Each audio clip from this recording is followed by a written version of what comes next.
Welcome, ladies and gentlemen, to the VCT recap. What is this? What is this recap for? Well, for those of you who kind of follow Valorant, maybe play a little bit of Valorant, but don't really know what's going on with the VCT Stage 3 Masters in Berlin, I am here to, in a very simple way, break down what has been going on up until this point. Into the quarterfinals of the VCT Stage 3 in Berlin. And we are coming down to the wire. Really, we are going to get a winner very soon. So group stages have gone on already. We saw Group A, B, C, and D. Group D, of course, was reduced to 3 teams, with one team not being able to get their visas in order to come through, and that obviously a little bit sad, but it turned Group D into a round robin with G2 Esports and Sentinels making it through to the quarterfinal stages. The rest of the groups were all full stack groups, and the top 2 teams advanced as per normal, bottom 2 teams knocked out. So pretty simple format to follow. So let's take a quick look through what has been going on and what is coming up in the next couple of days.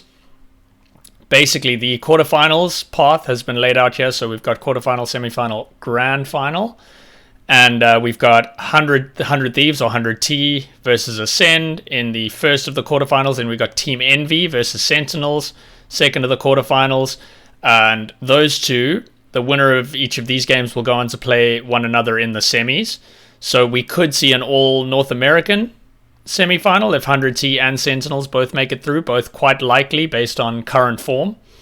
And then we've got Vision Strikers and Gambit Esports and G2 and KRU. G2 also looking very strong. They did manage to take down Sentinels in a very convincing series about two days ago. So really exciting players on that team doing some wild things with utility, especially Astra utility on Split was super interesting to watch. Team Ascend winning 2, losing 1, Supermassive Blaze winning 1, losing 2, and Paper Rex not managing to come out with a win, as well as Zeta in Group B not managing to come out with a win, and Haven Liberty, the Brazilians, not managing to come out with any wins. Also, F4Q in a particularly difficult group have managed to lose all of their games, and Sentinels and G2 both defeating one another but winning the other games. So super interesting. G2 actually higher seeded than Sentinels in terms of the points differential, and that is rounds won versus rounds lost is how they come up with that figure to get a team to top the group or not. So if you win more rounds than you've lost, and your round difference is slightly higher, you finish in a higher seeding. And that, of course, makes a big difference to the quarterfinal placements. So had Sentinels managed to win more rounds or lose less rounds in the games that they had played, we would have seen Sentinels further down in the quarterfinals as playing against KRU, and they would have had a separate path to the grand final. Chop it up to some of these statistics, break it down. What does it all mean? Who should we be watching, and how should we be watching some of the remaining matches? So if we have a look down the player statistics, these are individual players. Obviously, these are the teams that they are playing for, and this is a bunch of numbers. So how do we break this down? How do we actually understand who is performing really well, who's making impact, and who is not? So we've got a player like Tens, who everybody knows. Tens, obviously, a very, very famous player playing on Sentinels, highly regarded as one of the better duelists in the world, probably at the moment. Tens is currently sitting on an average combat score per map of 279. Now that is very high, phenomenally high. His kills per map nearly at 19.1, can round that down to 19, deaths 13. So killing a lot of people, dying not so much, but his assists are quite high for a duelist.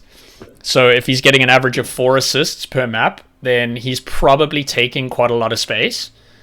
and maybe losing out on 1 or 2 gunfights, but actually getting some damage onto the enemies, because as a duelist, you don't get a lot of assists based on utility.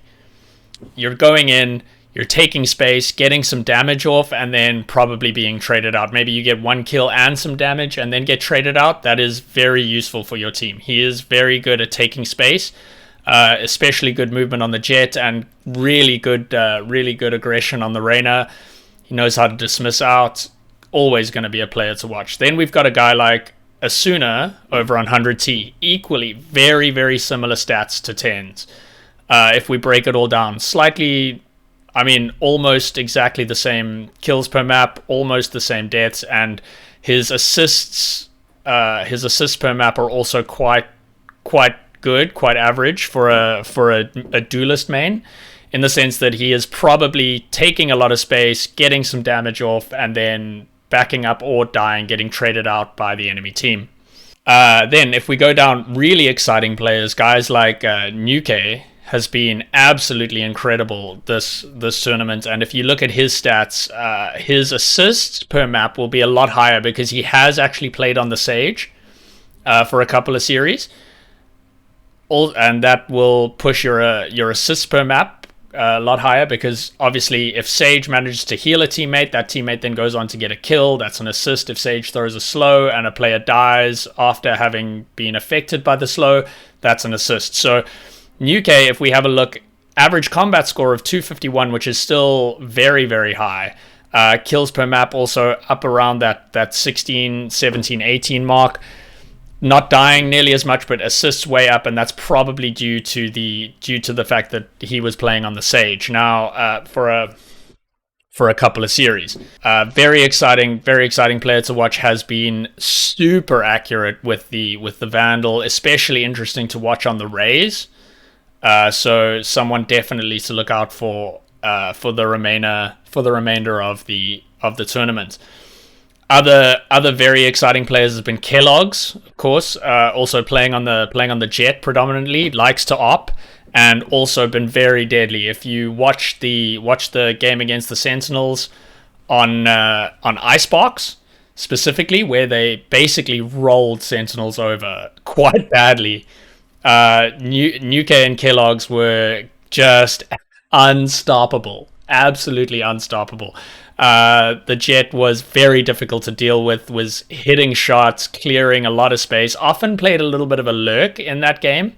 On the Jet, Jet's a good character to lurk on Icebox, in the sense that you can take mid control fairly effectively. You have the verticality of the tunnel, you can get up on top of that, and if you can push through and get control of that mid area, as well as the belt area at the entrance to A main, on Icebox, you can actually hold a lot of teams back very effectively in post plants. We saw a couple situations in which it was just Sick remaining on the side of the Sentinels in that match, and Kellogg's was posted up on the belt with the up, and almost impossible to get a defuse off at that point in time, because you're just going to take an op to the face, to the body, doesn't matter, you're going down. Some really interesting ones, though, for me at least, have been guys like Ethan on 100T. He has been playing controllers and initiators, so mostly on the Omen, but then also has played Sky in a couple of series, and his average combat score for a controller, again, very high. He's super accurate XCS player and really, really dangerous. Also very good on a lurk, very good at holding sights. Average kills again. Everybody who's really doing work, aside from Ye, who has an insanely high KD ratio and also insanely high assists. Clearly, for Team Envy, really takes a lot of space and absolutely decimates teams when he gets on a roll. That average combat score of 291 really shows you how much work he gets through as a Jet main. You will see duelists, predominantly duelist mains, on top of the average combat score. So this is listed in order of average combat score. Usually is how these lists will work. It won't necessarily be kills per map or KD ratio. Average combat score is usually the listing that Valorant uses, because that takes into account the number of first bloods you get, which count for as higher combat score per kill than sort of exit frags or anything like that. So Ye, obviously very exciting player on Team Envy, going to be one to watch on that pretty much predominantly only a Jet main. And when you've got a Jet one trick that really knows how to close teams out and can effectively ace a team at any point in time, that is always going to be super dangerous. But then going back to Ethan, Ethan, one of the first, I think one of the highest ranked, besides Laz, maybe, who is no longer in the tournament, unfortunately, his team, Zeta, being knocked out. Aside from that, the highest placed kind of controller main that is still in the tournament is probably Ethan. Very, very dangerous player over there on 100T. Someone to watch out for, definitely. A super exciting player has been Bunny. Over on F4Q. Unfortunately, F4Q has been knocked out, but some of Bunny's raised satchels were absolutely incredible to watch throughout the tournament. Hopefully we'll be able to see Bunny again, because super exciting player to watch. Maybe a little bit over ambitious some of the time if you watch some of Bunny's plays. Absolutely thrilling player to watch, but very overambitious with some of those raised satchels, and often pushes himself into some space that he cannot claim. Moving further down the list, we will start to see in the 200 mark, we will start to see a lot more controllers and sentinels. 200 to 220 average combat score. So you got guys like Sick over on sentinels, pulling in that 221. He's absolutely insane, often the last man standing on the team, and will play Sage, will play Sky. I think he only ever plays Phoenix on Haven, is the only place that they will play a Phoenix, and play Sick on Phoenix. So doesn't get to really play that Phoenix very often. You'll much more often see him on the Sage, and does incredible work. Nearly 6 assists average per map. That's very high. Only really rivaled by a couple other players on this entire list. So if we move a little bit further down the list, we'll start to see a lot more of the Sentinels. Guys like Zoms, also controller main, really high assists per map. Super exciting guy to watch, actually, especially in clutch moments when he's on the Viper, when he's on the Astra. He's really diligent, checks all his angles, holds angles very well. He's got a lot of patience. Super patient player. Very interesting to watch. Coldamenta also this tournament has been absolutely incredible. Plays a lot of Sova, a little bit of Killjoy and some Sky, and really racks up those assists for his team.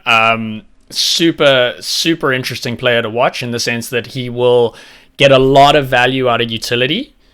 You don't see a lot. Some of the duelists, they do get really high value out of their utility, especially the Reyna mains and the Raze mains, but it's much more interesting, probably from a viewer perspective, to watch players playing either a Sova or a Killjoy get a lot of impact out of their utility.